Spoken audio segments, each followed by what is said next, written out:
steering committee. Kemudian sebelah kanan saya ada Mbak Masinton Pasaribu, Ketua Organizing Committee. Sebelah kanannya ada Bung Nadia Rahmatullah, dan kemudian ada juru bicara partai dari Alhamdulillah, Bung Seno Baskoro. Sebelahnya Mbak Baskara itu Pak Dedi Sitorus, steering committee, dan kemudian Ibu Seni, sekretaris steering committee. Saudara sekalian, syukur alhamdulillah, sebetulnya Rakernas sudah dimulai dan semuanya sesuai dengan rencana yang sudah ditetapkan oleh panitia. Kemarin sudah diterima api abadi yang dibawa pelari maraton estafet dari api abadi Merapen Gerobokan. Alhamdulillah kemarin jam 4:30 sore diterima di Kemayoran dan dibawa oleh Sekjen Partai Pak Hasto Kristianto untuk ke acara Rakernas. Dan kemudian api abadi itu diserahkan kepada Pak Komarudin Watubun, Ketua Bidang Kehormatan, dan kemudian disimpan di sini. Ini sebagai satu rangkaian dari Rakernas yang menjadi simbol bahwa semangat perjuangan PD Perjuangan itu tidak akan pernah berhenti, tidak akan pernah padam. Semangat untuk tetap menegakkan dan melaksanakan konstitusi, melaksanakan ideologi Pancasila, menjunjung moral dan etika, serta menghormati satu proses di dalam kepemimpinan politik. Kemarin Pak Cicil sudah menyampaikan kita harus belajar dari olahraga, bahwa di dalam olahraga pun itu ada kompetisi yang sehat, ada satu proses yang harus dilalui apabila seorang ingin menjadi juara. Oleh karena itu, api perjuangan ini nanti akan diberikan oleh para atlet dan para kader partai kepada Ibu Ketua Umum pada saat acara pembukaan Rakernas. Mengenai isi materi dan sebagainya, Rakernas ini nanti akan membahas persoalan-persoalan yang terkait 3 persoalan pokok. Yang pertama tentang sikap politik dari PD Perjuangan, baik secara internal maupun eksternal. Yang kedua tentang merumuskan program-program kerakyatan, karena PD Perjuangan itu sumbernya, akarnya adalah rakyat. Bagaimana partai bisa merumuskan program-program kerakyatan untuk bisa mengangkat harkat dan derajat ya, pada masyarakat, pada rakyat, utamanya tani, nelayan, buruh, pemuda, dan perempuan. Ini akan digodok, dan ini akan digodok di kelompok 2. Yang tadi sikap politik dan posisi PD Perjuangan akan digodok di kelompok 1. Kemudian yang ketiga, kelompok 3 ini akan membahas tentang strategi pemenangan pemilu kada 2024 yang akan dibagi ke dalam 3 subkelompok. Subkelompok pertama akan diikuti oleh DPC DPD yang perolehan suaranya lebih dari 20%. Artinya kelompok 1 itu diikuti oleh ketua sekretaris bendahara partai yang bisa mengajukan calon sendiri. Tetapi kita akan tetap bekerja sama dengan partai politik yang lain. Kemudian sub kelompok 3 itu ada sub kelompok 3 yang kelompok yang B. Sub kedua ini adalah DPC dan DPD partai yang memperoleh kursi antara 10 sampai 20%. Dan yang di bawah 10% masuk subkomisi 3, kelompok 3. Jadi ini rangkaiannya.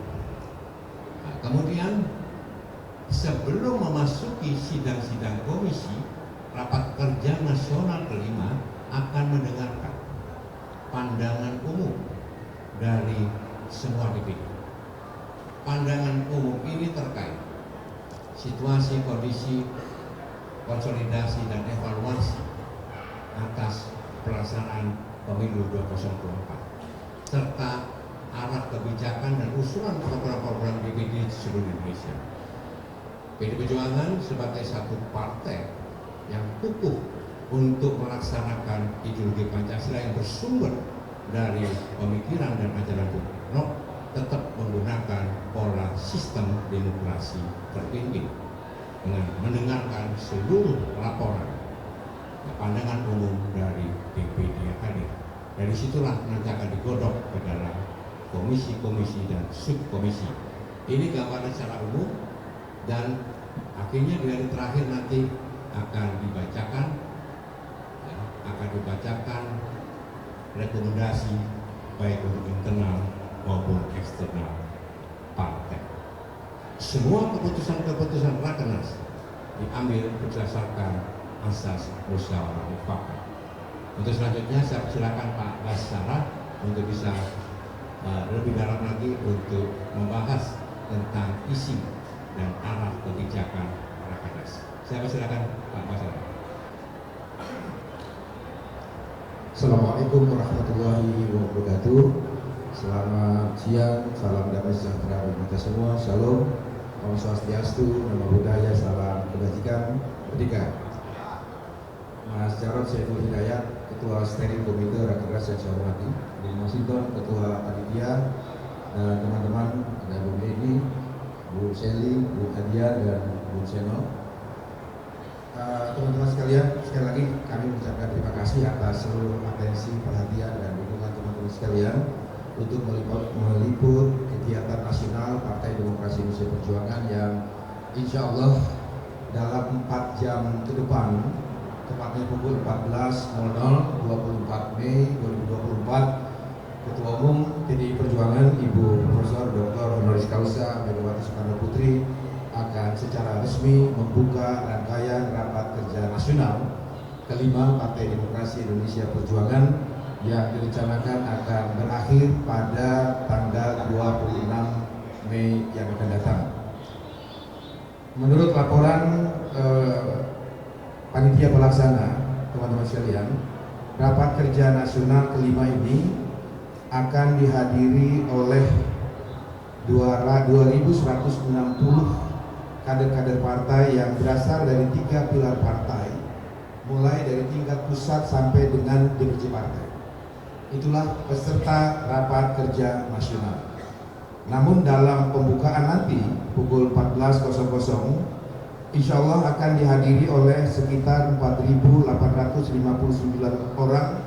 Selain peserta Rakernas juga terdiri dari unsur-unsur undangan partai. Mereka terdiri dari pimpinan partai politik pendukung Ganjar Mahfud, kemudian menteri-menteri dari PDI Perjuangan, menteri-menteri sahabat, para senior partai, tokoh-tokoh nasional, relawan pendukung Ganjar Mahfud, para aktivis civil society, kemudian pejuang demokrasi, dan para cendekiawan. Itulah unsur-unsur undangan eksternal yang insya Allah nanti akan hadir bersama-sama di dalam pembukaan rapat kerja nasional. Melengkapi keterangan Ketua Steering Komite Mas Jarod Saiful Hidayat, ada 5 agenda yang akan dibahas, dirumuskan, dan diputuskan oleh Rakernas ini. Tadi sudah beliau sampaikan bahwa pertama kita akan melakukan evaluasi kinerja partai sejak pelaksanaan Kongres kelima PDI Perjuangan tahun 2019 lalu. Memang menurut ketentuan anggaran dasar dan anggaran rumah tangga kami, salah satu fungsi rapat kerja nasional ini adalah kami mengevaluasi perjalanan program-program partai, kinerja partai, capaian-capaian partai setiap setahun sekali dalam sebuah rapat kerja nasional. Jadi yang pertama adalah kita akan melakukan evaluasi kinerja partai berdasarkan parameter keputusan-keputusan Kongres kelima tahun 2019 yang lalu. Kemudian kita juga akan melakukan konsolidasi organisasi partai dengan mengembalikan siklus Kongres kembali ke tahun 2025. Karena menurut jadwal Kongres seharusnya dilaksanakan pada tahun 2019 ini. Tetapi karena agenda-agenda nasional lainnya, termasuk pelaksanaan Pilpres dan Pileg kemarin yang baru dilaksanakan dan November nanti kita akan melaksanakan Pilkada serentak, maka untuk kebutuhan konsolidasi dan pemantapan organisasi partai mensukseskan agenda-agenda nasional bangsa itu, maka Kongres akan diputuskan dikembalikan dalam siklus 5 tahunan di 2025 yang akan datang. Dan instansi musyawarahnya itu dilakukan pada rapat kerja nasional pada kali ini. Yang ketiga, tadi sudah disinggung Mas Jarod, kita akan melakukan konsolidasi organisasi untuk pemantapan Pilkada serentak tahun 2024. Saya kira tidak perlu saya ulangi lagi. Dan yang kelima, yang tidak kalah pentingnya adalah Kongres ini akan memutuskan dan memantapkan serta menetapkan Rakernas 5 maksud saya, akan membahas, memantapkan dan kemudian memutuskan hal-hal yang menjadi sikap politik resmi Partai Demokrasi Indonesia Perjuangan. Baik sikap politik menyangkut kebijakan internal organisasi maupun sikap politik yang menyangkut sikap eksternal organisasi. Di antaranya kita akan bahas prediksi dan proyeksi pemerintahan nasional bangsa Indonesia 5 tahun ke depan dikaitkan dengan situasi politik global, terjadinya perang antara Ukraina dan Rusia yang sampai sekarang belum selesai, kemudian Iran dengan Israel, konflik laut Cina Selatan, kemudian pemanasan global yang akan mempengaruhi peradaban kehidupan umat manusia di setiap muka bumi ini, lalu kemudian krisis moneter dan lain-lain. Kita akan bahas menjadi bagian-bagian pertimbangan kami yang tidak terpisahkan ketika kita akan merumuskan bagaimana sikap politik partai ini kepada situasi nasional dan internasional itu.